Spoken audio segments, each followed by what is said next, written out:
8 practices in at Hallis Hall. We are deep into week 2 of training camp. Stacy Dales is going to join us on today's episode because she's been there a lot. We're going to talk about the Ben Johnson way. Hoge Jahns starts now.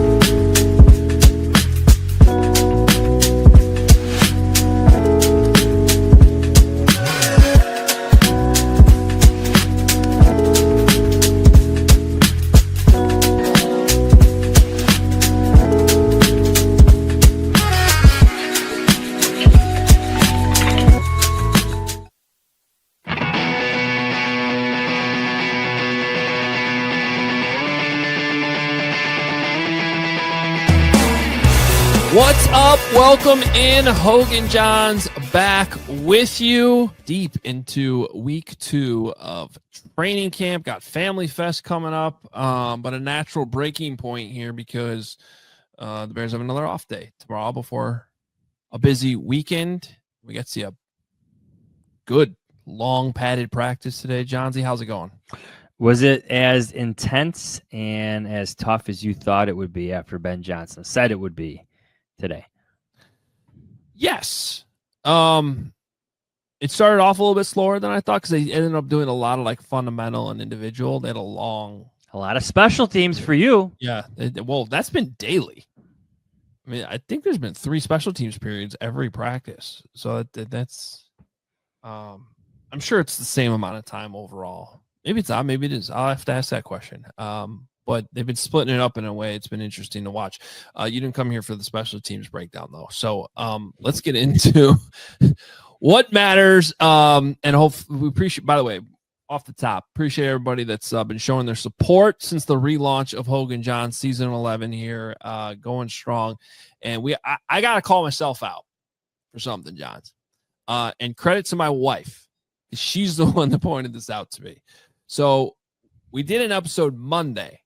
Monday was July 28th. Monday was the 10-year anniversary of Hoge Jahns, which I've been talking about and trying to plan some stuff for.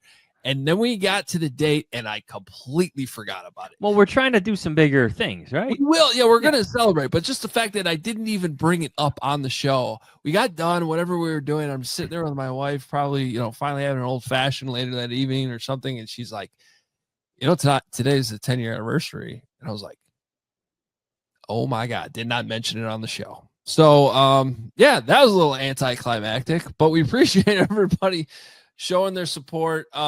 Please hit the like button on this show. Please subscribe if for some reason you're not subscribed. And if you're getting this before the end of today, which is July 31st, you're watching, listening right now before midnight, you could still get the Die Hard deal that we've been promoting pretty much nonstop. So hopefully you're already signed up, and I know a lot of new people have. We thank you for it. But before midnight, you can still get the $36 intro offer with the T-shirt, or you can upgrade for $59 for year 1. You get the hat from Brandon Bills, which is awesome. I can't wait for those to come in. 2 options for you, and you get all of our CHGO perks that we've had for years now. To be a CHGO diehard, that includes 20% off all merch, all events, but most importantly, you get all of Johnsy's great coverage, behind the diehard paywall and all that. And we've been doing daily practice reports, including today, which we went back and forth on Luther Burden. He was good. It's exciting when you see a young player make. Like his first impression is that good. I know it's been over a couple of days, so this continuous first impression, I think it's good news for the Bears because I put a lot of stock into your first thoughts on a player. Colston Loveland looked good. Isaac Chappelle, there might be a starting left tackle there. And now you have Luther Burden joining that mix. 3 young players making an impact already on that offense. Yeah, you want to be fair to a guy because, I mean, if we're being honest, the first impressions before he actually got on the field were not phenomenal. There was an injury, which he detailed today, was the hamstring. And so you want to be fair. You want to let the guy get back out there before you really judge things. But, man, it's looked good. I mean, it's been a complete 180 in terms of vibes with Luther Burden. Well, it's a good thing that it hasn't taken a long time for him to do that. And, like, good on the Bears for inserting him almost immediately in there with Caleb Williams and Tyson Bagent, like your first and second team offense. Not slow playing this, not having this long ramp up period where he's catching passes from Austin Reed. With all due respect to Austin Reed, this was a second round pick in Luther Burden who needs to get up to speed with your best players immediately. He needs to go against your best players immediately, and the Bears are wasting no time in doing that. So I appreciate that at least the Bears with Ben Johnson understand that this is a player we have big plans for. So let's not waste any time. Let's get him catching passes from Caleb Williams on day 2. Yeah, it's funny you bring that up because I saw Allen Robinson respond to a Kay Adams tweet yesterday from Jets camp, where, basically the premise was Justin finally got to sit behind a quarterback last year and learn some things. And Allen Robinson responded, he was like a top 10 pick or damn near a top 10 pick. Like, what? You got to play these guys. Like, you got to see what they can do. And so, yeah, that just kind of supports your point on like slow playing things. Like, yeah, you could do that, but if they really need that, then maybe they weren't. Now, Luther Burden's a little bit different because he's a second round pick, but I think we all agree as first round talent. It sure as hell has looked like it. Today I was just having flashbacks to some of these more. I don't want to put this high expectations on the guy, but remember when Brandon Marshall showed up in camp and you're just like, well, that looks different. We're not used to that. Like, that's these types of first impressions with Luther Burden. Like, he's been getting open. He's got great hands. He's adjusting to the ball well. He's kind of shown everything. So if he can just really get in the playbook and learn all his responsibilities and be a little bit more consistent from that standpoint, even if he's not on the field the entire game, boy, they're going to find a way to use him early. And the same applies to Colson Loveland. And he started that earlier than Luther Burden.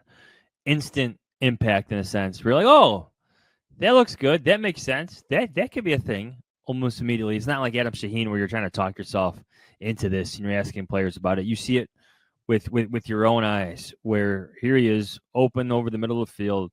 A pass gets away from Caleb Williams a little bit, and it's Colson Loveland, the rookie, the 10th overall pick, making a play for the young quarterback. Yeah. All right, we'll transition here a little bit for more on what we saw from Luther Burden. You can read today's practice recap, which is up on allchgo.com, and there's plenty more in there too from Johnsy. It's not just our little back and forth. So you got that to read. Also, earlier this week, Johnsy dropped his first big feature story for us on the Ben Johnson way, which is kind of where I want to transition this conversation. Of course, read the piece. We're not going to give it all away here, but Stacy Dales is going to join us for a long conversation, and she's known Ben Johnson now for a few years. She covered him in Detroit. She's now covering him here. She's still covering the Lions at the same time because she does a lot on the NFC North. But that type of perspective, I think you're going to want to hear all this conversation. Before we get into it, John, just like, what should we know about your piece for those that maybe haven't checked it out yet or on the fence about joining and becoming diehard to read stuff like this, because it was really good and really insightful. Yeah, I talked to a number of different players. These were interviews not done by the podium, so I guess you have to read it to hear what they said. But I think my top takeaway, it was just talking to Jonah Jackson about how Jared Goff was coached in Detroit and whether or not things are transpiring in the same way here with Caleb Williams. Now, Jared Goff was a veteran at that point. He had been to a Pro Bowl. He had been to a Super Bowl by the time that Jared Goff and Ben Johnson became what they are in Detroit. But the tough coaching, the yelling, the intentional plan, it's very, very similar to what's in place for Caleb Williams. Jonah Jackson said that himself. And I think when you coach quarterbacks this way and you're tough on quarterbacks and everyone sees it, it carries a lot of weight to the rest of the roster. And I think that's what's happening right now at Hallis Hall with the way that Ben Johnson is coaching and handling Caleb Williams right now. Well, we're going to dive into that conversation a little bit deeper, too, with Stacy Dales. Really good, long conversation with her coming up here on this edition of Hoge Jahns. We do need to take our first time out, though, before we get to Stacy, but stick around because this is Must Listen with Stacy Dales, who knows Ben Johnson pretty well from covering him over these last few seasons. Oh, if it's training camp time, it is hot outside, and I hope your AC has been up for the challenge. Whether it has or hasn't been, Four Seasons. They're the people you want to have in your back pocket. Four Seasons heating, air conditioning, plumbing, and electric. They've been serving Chicagoland for over 50 years. And now is your time to get your AC checked out. Four Seasons experts, they are ready to help you with AC installation, maintenance, and repair.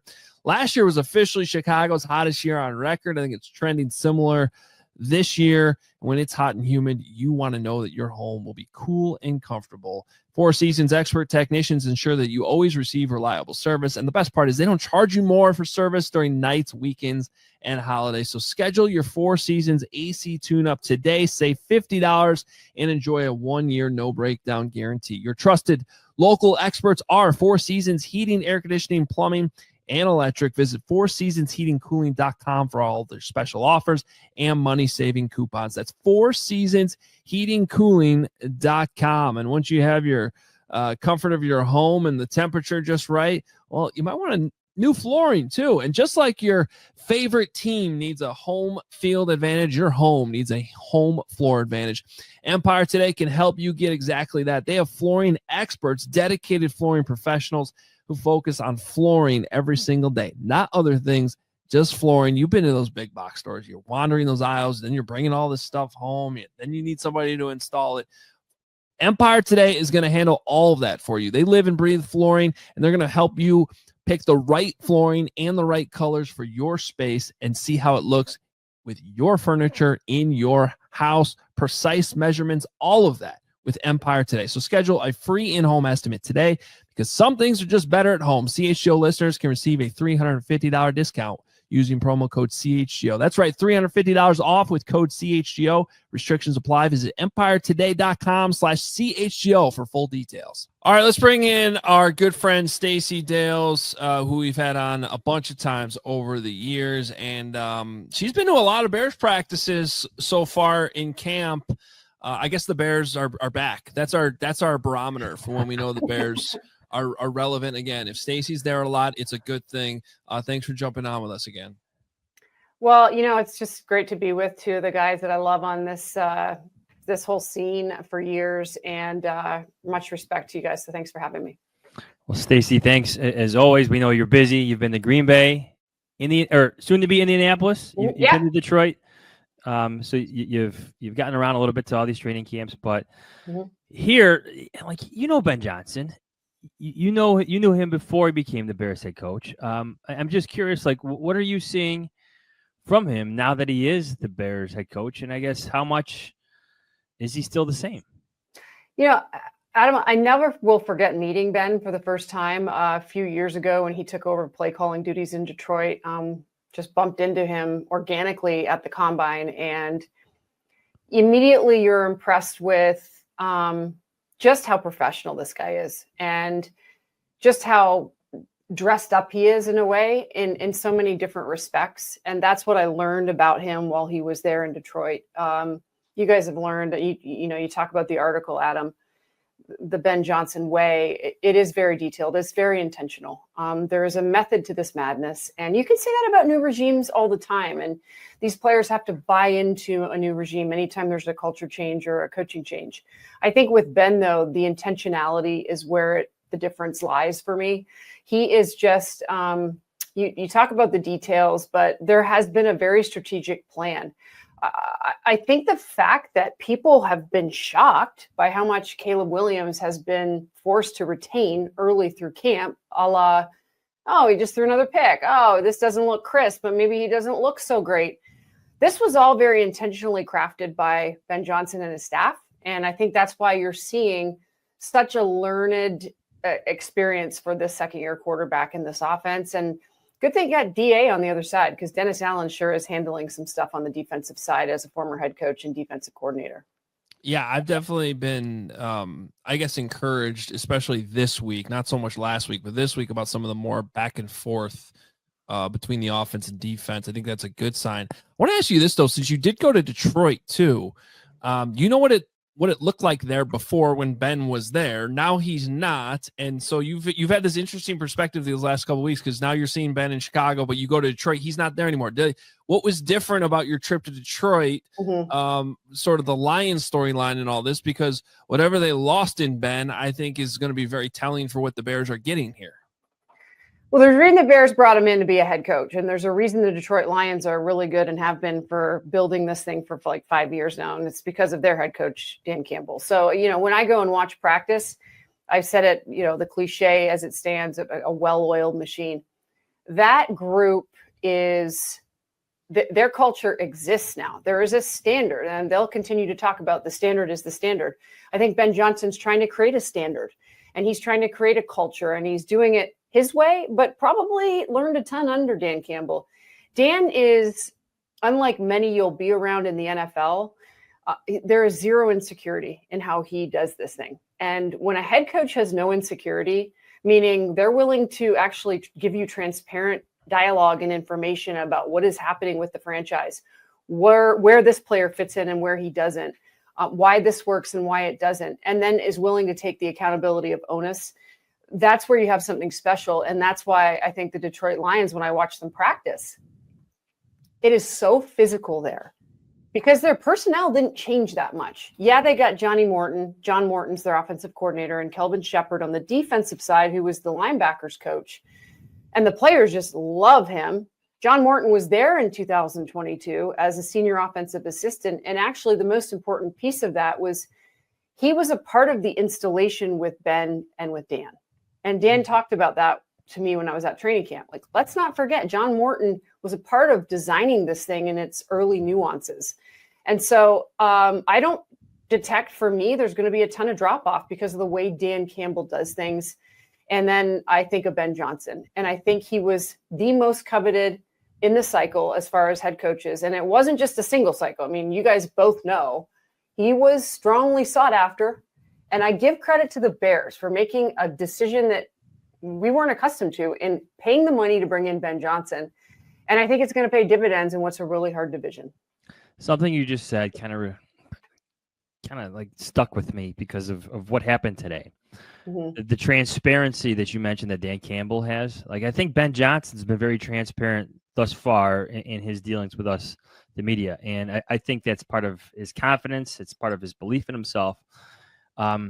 Today, Thursday morning, he said that we had a bad practice on Wednesday. Like, I can't remember how many times I've heard that from other coaches before that I've covered. And I've covered a lot of different Bears coaches, but to hear a coach say that we had a bad Wednesday practice, the install didn't go the way we wanted, and he blamed himself for it, like, that to me felt different. So I'm curious what you made of that when you heard Ben Johnson kind of give that to us. He wasn't really asked about that, but he kind of gave that to us that Wednesday wasn't a good day for him.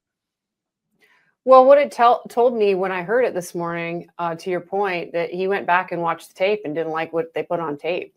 I mean, make no mistake about it. The fans show up, we show up, and we all leave, and we do our podcasts and we do our TV and all this and that. And they're in meetings until 7:00, and they're watching every single millisecond of tape. And on that tape, they're looking at what Luther Burden is doing over here in his drill work. Somebody's got a camera on him versus what Braxton Jones is doing over here in his drill work versus Montez Sweat doing over here. And then they're looking at the team periods and, whatever, ones versus ones, two versus twos, three versus threes they're doing. And so he obviously came away after several hours of doing that and said it wasn't good enough. And I love it. I think that level of accountability, I think you're going to hear it too this season when, if you think it's going to be perfect, pump the brakes, because it's not going to be. It's going to take a while. You just have to look at the personnel. Now, I think it's an interesting conversation because he came from Jared Goff. Okay. I would argue, like, God forbid, let's say a play caller doesn't show up on game day with Jared. He can go out there and run the whole thing. And that's how far along he is after a decade in the NFL, right? He's been to Super Bowl. We've chronicled all this and that. Then last year we saw what they did. But then you think about Caleb Williams. The luxury he has with Caleb is Jared can't run the ball.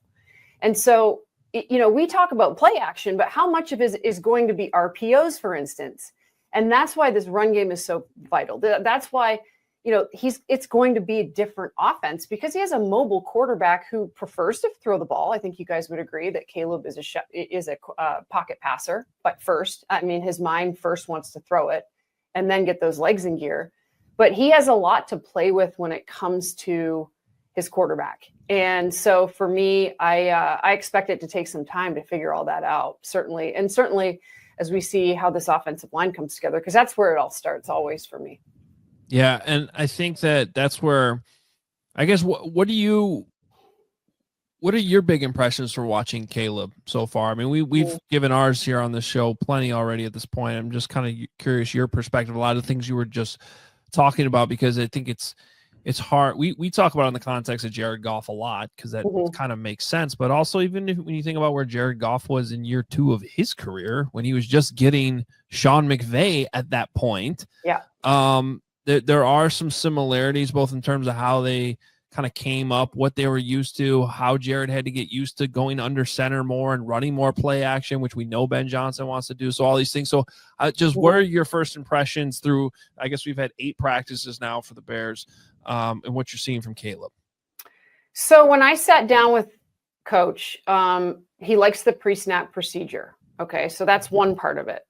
Maybe some of what we're seeing after the pre-snap procedure. So when the play gets moving, things aren't necessarily perfectly coming together, whether that pure progression is coming together or the timing's not like the footwork is not matching up with the receivers all the time. I thought it looked really good today. I thought it was probably one of their best practices. I don't know if you guys agree, but here's how I would explain it. You have a second-year quarterback who struggled last year without a lot of direction. Okay. Let me just go around the league. Let me just go to Green Bay for all the Bears fans, haters out there. And I'm sure you have a few Packers viewers too, but Jordan Love is now in his 6th season. Okay. He's entering his 3rd year as starter. So he obviously, we know, got to watch a future Hall of Famer in Aaron Rodgers, and he got to learn how to do it. Because Aaron, one of the things, you can say whatever you want about Aaron Rodgers, he teaches the young guys that are in his room how to do it the right way at the position. So Jordan, in the conversations I had, I was just in Green Bay, 3rd year starter. He's a pretty good quarterback, right? Like they won 11 games last year. He was banged up with a groin injury, had the knee injury earlier, a bunch of time. But my conversations now, when a quarterback, as I've learned in this league over the years, like in just the position, can get to the line of scrimmage and see the picture and it becomes an artistry, that's when you can let that guy roll and you don't have to you got to go to this. Here's your first progression, second progression, third progression. And they're overthinking. And what I ultimately mean when I say that is Jordan, I'm told, and he's said the same thing to me, he's at a point now where he gets the line of scrimmage, he gets the play call. He's not rehearsing it back to his coordinator, whether that's Adam Stenovich, or his play callers, Matt LaFleur, or the pass game coordinator, Jason Vrabel.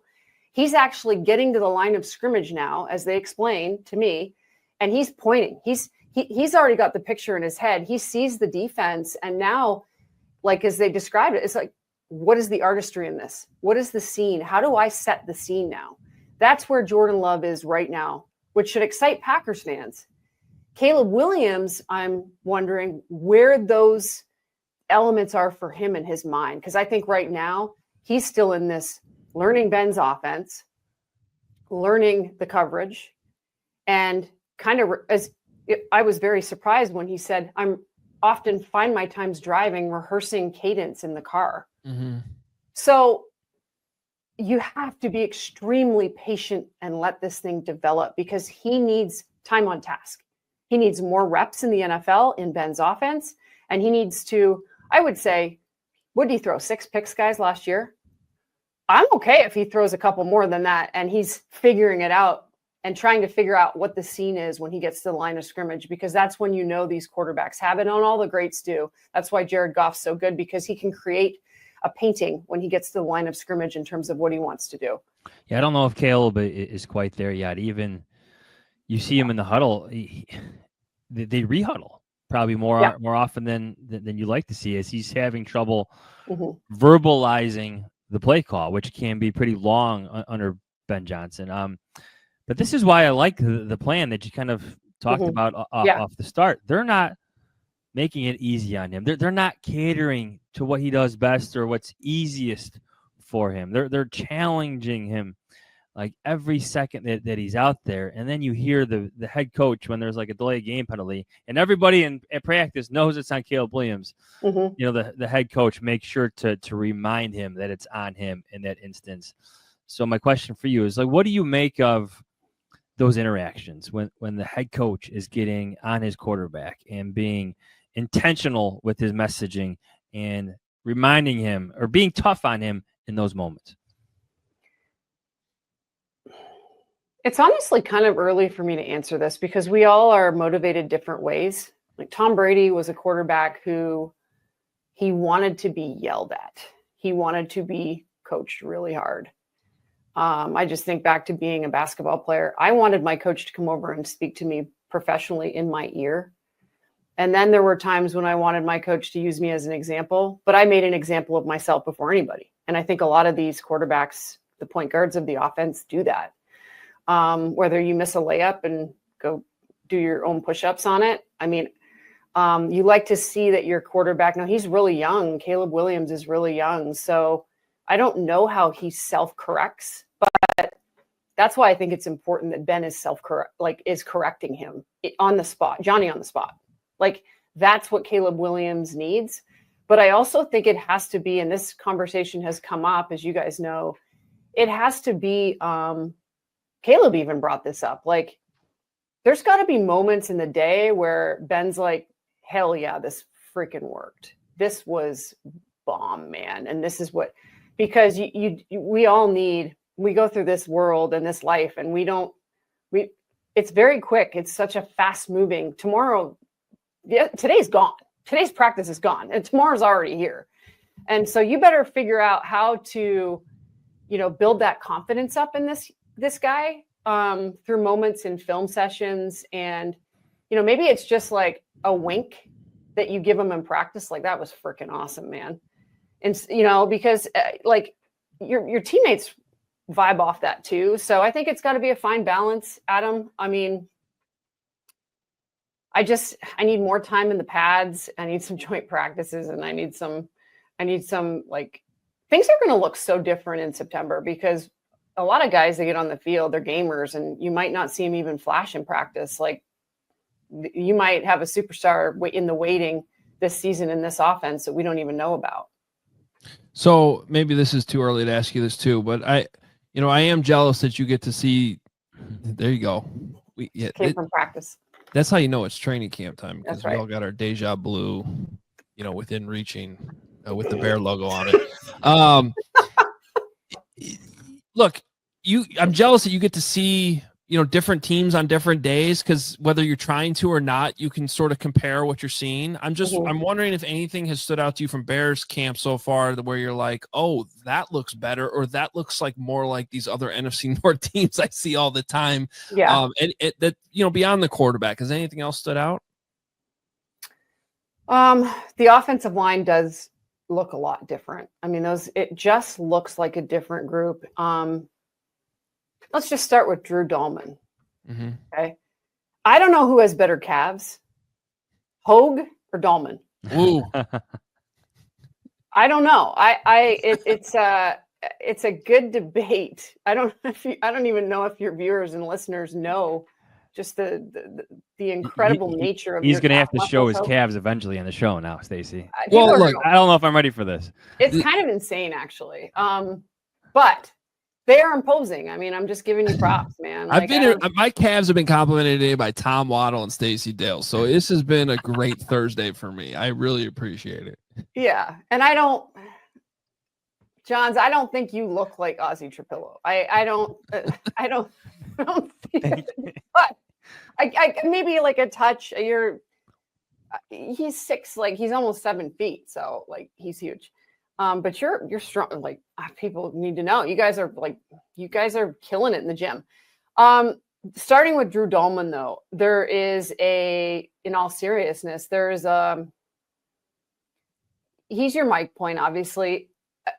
You're in much better hands. I was very disturbed last training camp when Caleb was getting handoffs from Coleman Shelton and Ryan Bates. Okay, when the snap was coming from two different guys at two different intervals throughout the course, the entirety of training camp. That's the most important spot to me on the line. Like you're gonna look at Detroit and think, it's ultimately going to be Tate Ratledge. I don't think it's going to be right away after spending time there. It's probably Graham Glasgow, but he will be ultimately the starter at center for them. They drafted him to be the replacement for Frank Ragnow. That being said, just like we talked about Cam Jurgens taking over for Jason Kelce last year, what's my point? It's vital. It's vital for the quarterback because now you've taken something off of Caleb's plate. And then I look at the two guards, if they can both stay healthy, and Tooney and Jackson. I like Darnell Wright. I think he's a big guy that's going to be able to do whatever, he's asked to do. But I hope this competition at tackle can get resolved. But they all look different. I mean, Ozzie in this mix now, I hear Ben talk about pro-style offense. Bill O'Brien's there, Boston College, the way they develop linemen, Poles' connection to that, obviously, university, and probably time spent with Trapillo and where they ultimately, he's the size of Taylor Decker. So for Ben Johnson, same size. Okay. Taylor is an absolute monster. So he likes size at that spot. So we'll see. We'll see if it's Braxton or if it's him, but that part looks different to not be long-winded. And then just the redoing things that aren't right, I think has been, I forgot what the day was, but to see the offense, like the first team finish again, like have to be forced to finish or, getting wiped off the field because they're just not, like, that would piss me off if I were a player. Like I always last rep, best rep, last rep, best rep. And what are you putting on tape in practice? Because you do go back and you watch that stuff. So I think there's just a little, it just looks as it should be with the new regime. It looks a little bit more crisp, but this division is insane.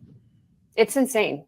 They run a tight ship in Minnesota. I know that's transpiring there. Being in Green Bay, Matt LaFleur is like going into, I think, his 7th year. Like there's continuity with their staff. Jeff Hafley's going to be a head coach in a couple of years. Like he's really good.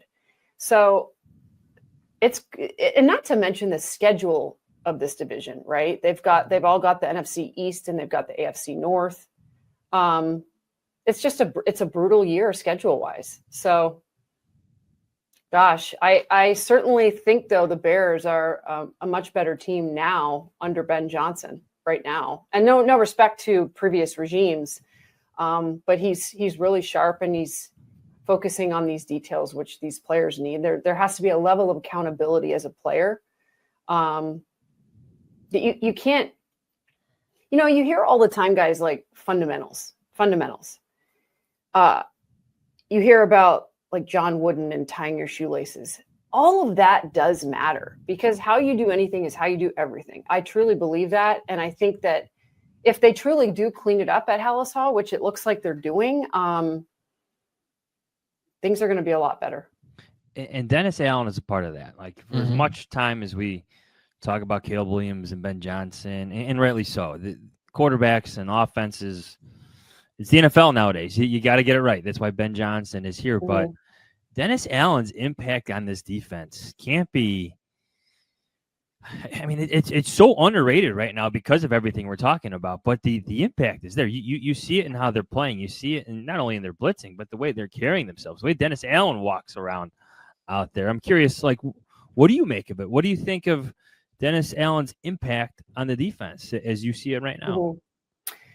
Covering him for a number of years in New Orleans, whenever I had their team or their games, he's very player friendly. The guys love to play in his system because he does the things that little young men that are playing football growing up want to play defense. They want to do those things. They want to play press man. They want to have different stunts and games up front from the defensive line standpoint. The linebackers want to be sideline to sideline and be part of that mix up front. Those DBs want turnovers. Like that's notoriously his defense. It's just to put it in simple scheme language. Like he's, as I've watched practice, you'll see single high, you'll see two high, you'll see some shell, some like 4 shell where it looks like it's almost like a zone. So I think he's creative, and I think the players have fun with it. And, if there's a player you ever want to talk to know about somebody, Cam Jordan in New Orleans would be one. And, I've over the years had multiple conversations with him, whether it's a pregame or it's after a game or it's at some event in the NFL calendar. And he's like, oh yeah, DA man. Yeah. And I think that's what group is going to be excited to do. And I think that their secondary is really good. I really love the flexibility of this secondary if it's healthy. I've been really impressed with Nashawn Wright. I think everybody has. And with Jalen Johnson's very mysterious injury, I think it's going to be a relatively deep group that can be super creative in the backfield. So it should be fun to watch. But DA's definitely got a pulse on these guys and super competitive. Stacey, I have a random question for you before we get out of here. But all the places you get to go to, I'll ask you like this: what's your favorite training camp / practice facility to go to? And then when you get assigned to your games for Sunday, like which are the ones you're like really amped up? Like, yes, I get to go here this week.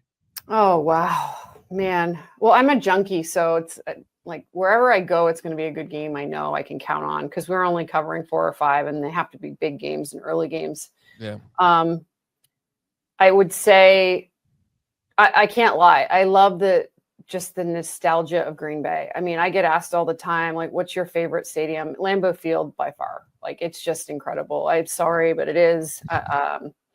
There's history at Soldier. There's cool venues all over the NFL landscape. But there's something about Green Bay and Wisconsin that's really cool, just from a football grit standpoint. And as far as camps, I mean, going to the Chiefs camp is really cool. It's just a very blue collar feel, and you can kind of see they're very insulated. And so I like these idea of insulated camps around the NFL. But generally speaking, to answer the question, there isn't a game, any NFC North game, because I get so many of them. It's just a brutal bloodbath type of football. It just is. And so send me to any one of those. I'm good to go. Well, you mentioned insulated, because where did the Chiefs go? St. Joseph, Missouri? Yes. Sorry, if I didn't say that. Yeah, it's somewhere different. Yeah. We talk about all the time that we miss the days of Bourbonnais, and I think it's been a trend. Yes. Yeah. A little bit, yes, but the bonding of the beat. A little, yes, yeah. The focus of work, all that. The fun times, a lot of fun times. But I know, like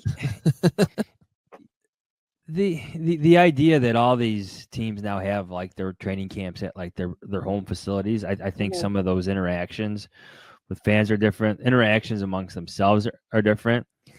What do you make of it? Like, do you think the Chiefs are still onto something, because they're kind of old school by keeping it on the road? Would you like to see more teams go back on the road, I guess, in a way here for training camp? Let me say this. The Chiefs always have guys on the field that you want on the field in the Super Bowl at this stage.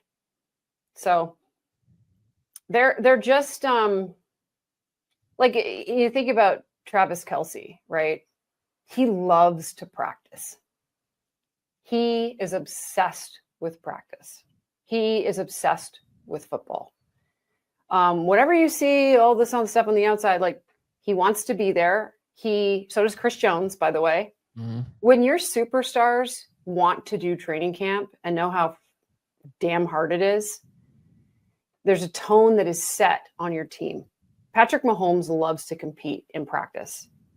I've seen him practice to a level of like, he's as pissed off as you've seen in a game if he, throws a pick. Like, when your best players, when your culture's like that, when these are superstars, these are future Hall of Fame guys. When they want to be on the field in 115 degrees in St. Joseph, Missouri, you've got something special. And that's what I think special about the Chiefs. Like, quick story on Andy Reid. I was on a production call with Kelce and the Chiefs last year for a game. And I asked Travis, and I'm getting to a point with it. I asked Travis what what are you still learning with Andy Reid? Like, what is he still adding stuff to the playbook? Like, what is he doing? What's it like with Andy? And he told me a couple important things. Number one, that he's the reason Travis has always wanted to stay in Kansas City, and the reason he's the player he is. So that's pretty cool to say about Andy Reid. Number two, Andy walks around or keeps with him a stack of, Travis told me, cue cards. And after I asked him, a stack of like a couple hundred cue cards, whether they're in his office or wherever, of plays for every player. And he is constantly creating plays and adding them to his stack for all of his guys. I think that's really cool. That's how he's evolving all these years in the NFL as this Hall of Fame coach. So, I guess the point is, like, that's the culture they have. Why do you think with Steve Spagnuolo, like, they're in the Super Bowl all the time? Steve Spagnuolo's D-backs are like, they're so fundamental. It's insane how Trent McDuffie, how fundamental of a player he is, but just how, because of that, he can play so fast. So that's all Spags. That's all their coaching. And I think, the teams that, like, Ben Johnson's got this thing going tight, and like, bring it back to Dan Campbell, Matt LaFleur. Like, there's some real good coaches in this league. And I think when your best players want to be on the field during times like this, you can foreshadow something good's coming. Well, and I think the Bears are still a long way from that, but it has been refreshing to see like a guy like Joe Thuney, who came over from Kansas City. Like, I don't think he's missed a snap yet. I think Grady Jarrett, he came in day one. He's like, I'm going to be balls to the wall every single day. And he proved that, like, the first practice, he was in the backfield, like, constantly. And those guys aren't missing practice at all. Thank you. It's great play. Exactly what I'm talking about. You're exactly right. Like, Joe Thuney he's so reliable. He doesn't come off the field. He's never going to miss an assignment. Like, that's when you've got, okay, when push comes to shove, situational football, 2-minute drill, like, I can count on my guys because they were there. We did it all together. That's why this process is so important. Training camp is so important for that bonding, and who's tough enough to get through it. You know what I mean? I feel strongly about that around the league. I could probably go to all the good teams and say very similar things, because similar things happen in Philly too. So it's really impressive when a head coach can get 53 men and a whole bunch of staff members on the same page for so long and do it consistently over time.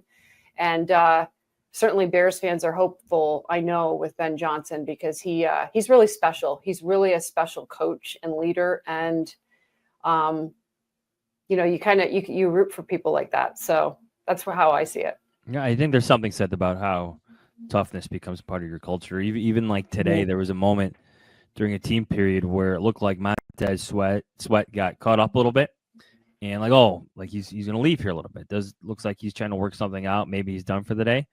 But then, like, 3 snaps later, he came back. Yeah. After walking around for a little bit, like he's going to finish this practice. There's something meaningful about that, because it's football. There are always going to be bumps and bruises, and you're going to tweak something a little bit. And I even want to say I saw Drew Dahlman or one of the interior offensive linemen. It looks like they got stepped on, but as they're shaking out their leg, here they are listening to the play call in the huddle from Caleb Williams. Like, there's something important about that. I think there is, and I really like the staff. I think the energy the players are getting from the staff is really awesome. I am so pumped for the Chicago Bears, their tight ends. I think this group can be incredibly special, incredibly special. I'm just so anxious to see how 12 personnel manifests with this offense, like, truly. We've seen some flashes of it, whether that means one of them is blocking and one of them is receiving, or they're both blocking and max protect. I don't know. I mean, and then who that kind of the third and fourth receiver are going to be, truly. I mean, gosh, it was fun to see Luther Burden do well today. And had a great day. He did. And just show us, like, the potential of what he can be. But I got to see more. I got to see more in pads. Yeah, but there's been a lot of good first impressions like that, and we haven't always been able to say that over the years. So that is encouraging. Stacy, you're everywhere. We love your work. Ditto. Obviously, that when you're on the Insiders, when you're making appearances, NFL Network, and of course on game day, I'm always paying attention to which game you get assigned to, because thank you. The coverage is going to be awesome, and thank you so much for giving us your time here too on Hoge Jahns. Thank you for asking me. I have much respect. So, and I feel the same way. You guys rock. Well, thank you, Stacy. Thanks, Stacey. All right, thanks again to Stacy Dales, who's been coming on the show for many, many years. And but that was one of the longer conversations we've had with her, so definitely appreciate it. She's been pretty busy during training camp too. She was out there this morning though. You know, I just gotta say, I wish I could wear shorts the whole year. I just these compliments on the Cavs, they keep adding up. It's like a daily basis. I don't know what to say. I've never once worked on my Cavs. That is true. I guess you just got some natural talents there. Yeah. Apparently, I have to take a close look at your Cavs tomorrow because I've been working with you for 10 years, and I'm sorry. I just must have missed them, Adam. You must have. I don't know. Herb Howard talks about them like every day. Tommy Waddle today brought it up. Apparently, Stacey noticed. I don't know. This is thing. See, we're all gonna find out that you're doing calf raises before practice, and that's gonna be like all you do. I genuinely never worked on my calves at the gym a single day. It's true. I skip a lot of leg days too. It's just my natural talent there. I have no other natural talents, but there's that. I have that. I can hang my hat on that. All right. We'll take one last time out here as we transition from Stacy to just some final thoughts on what we've seen so far through 8 practices, headed into another weekend and Family Fest and everything going on. So a little bit more coming up here on Hoge Jahns. DHGO is taking over Las Vegas, and we want you to join us. We're going to be there September 26th through the 29th. It's going to be a huge weekend as the Bears take on the Raiders.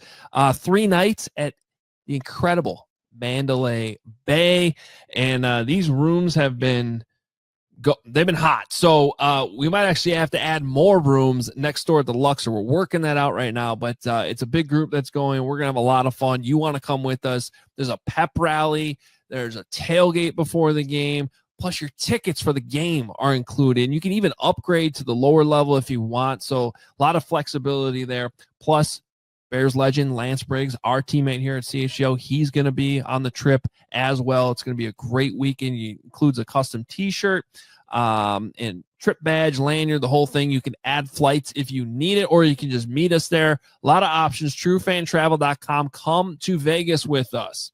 Before we go to Vegas, though, and before the football season officially gets underway, you want to come play golf with us, too. August 22nd, it's a 9 a.m. shotgun start at Cog Hill, the number 2 course, the Ravines course. We've been on this the last few years. 3rd annual kickoff classic. Always a great time. You can sign up as an individual, a twosome, or a foursome. And I should tell you, if you want, you can play with me and Johnsy. You can sign up for a twosome to play with us in this event that is available. I just checked. It's still available. So jump on that while it's still available, because obviously it's just one twosome. It's a fun day, though, out at the golf course. Includes lunch, drinks, ceremony after the round. So some great giveaways and prizes along the way as well. It's a 4-person scramble, 18 holes, includes the cart, plus some limited edition CHGO tee gifts for every player as well. Check it out, our 3rd annual kickoff classic at Cog Hill. All right, John, so we've had 8 practices the way they're clustered. We've had 4, an off day, then 4, now another off day. The Bears will get back at it over the weekend. Let me just say this. You know, they obviously still have a long way to go, and most likely, we know this from covering football, things are not always linear. You want it to be in the big picture linear and peak at the end of the season. That's how a perfect season goes. But if the Bears improve the way they have from week 1 of camp to week 2, if they make that same jump again in these next cluster of practices, I think you're being in pretty good shape, because this has been a lot better this week than it was. And I'm talking more offensively, but they're also at the same time, it hasn't been a dip from the defense. And we've seen buy-in. We've seen just more positive things this week, even if it's just Colston Loveland doing more and Luther Burden doing more. So I think this has been a mostly positive week for the Chicago Bears. They got to feel pretty good about where they've come in just 1 week, from week 1 of camp to week 2. dare I say that there's always ebbs and flows That's right. to practice. Like here's the thing: if Caleb Williams is completing a long pass over the middle of the field, which he did today, that means the defense is losing. That means Kyler Gordon is losing in coverage. So like you're always going to have that. Like if Luther Burden is making a great catch along the sideline, that means a pass breakup wasn't made by Tyreek Stevenson, which we saw today. And I'm okay with that. I'm okay with that. This is what competitive practices are. You would like to see like these continuous good moments just add up for your offensive players, where it doesn't always feel like everything's in the defensive guy's favor. Because we know like there's certain plays out there for the defense where if Kyler Gordon could hit Caleb Williams, he would have lit him up today. Yeah. On that blitz. Like, go ahead. But that's what I was going to get at, Johns, is like, I think there's been a healthy back and forth here. So, and let me give you some specific examples. So, first play of team today, Caleb hits Luther Burden against Tyreek Stevenson on third down, moves the chains. The next play was that play you were just talking about, where both Kyler Gordon and Jaquan Brisker blitzed, and they didn't rule it a sack in the moment, but I think you and I both felt like that would have been a sack. Yeah. Where, as we're watching that, I think I remarked to you, I'm like, well, who do you think's blitzing? You think 6 is going, or do you think 9 is going? Turns out they were both going after Caleb Williams on that play, and there would have been a big impact. But the next time they get out there, they had that deep, I think it went down 49 yards, that deep throw to Olamide Zaccheaus. And then a little bit later, I think his next incompletion, Caleb now I'm talking about, wasn't until the next team period. And I wrote down that it was good coverage from Kyler Gordon, and it was still a good pass. It was just good coverage. So that's my point is you got better players on the field.